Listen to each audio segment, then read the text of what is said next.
Hello, today I'm going to be explaining about law and justice and the case Standard Chartered Bank Malaysia Berhad versus Huat. Before jumping into the case, it would be appropriate for you to be introduced on the topic, which is law and justice.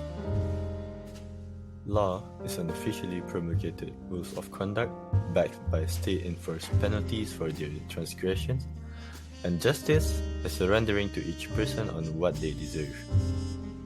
But the real question is, what is the relationship between law and justice? Anthony D'Amato concludes that law and justice is a concept in which justice is intertwined with that of law, as obtaining justice is viewed as the law's primary objective.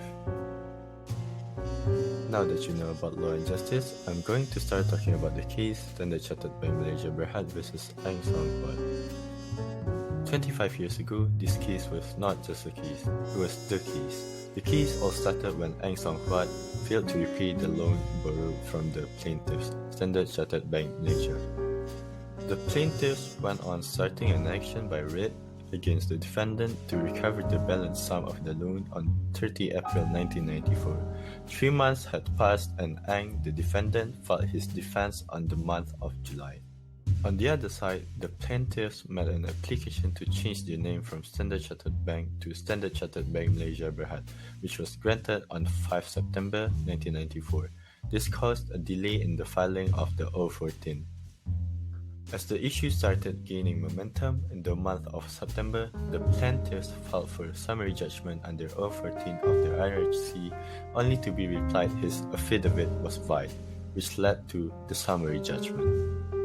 On the summary judgment, the defendant appealed, arguing there was inordinate delay by the plaintiffs as they had only filed the O14 application 2 months after the delivery of the defense and had not given any explanation for the delay. Ang, the defendant, went on to argue that the notice of demand was not served on him. The court decided to set aside the order for final judgment. Not just that, the plaintiffs had also failed to oppose the statement given by the defendant. Lastly, this leads Ang, the defendant, to raise a triable issue with regard to the service of the notice of summons, which later on was tried.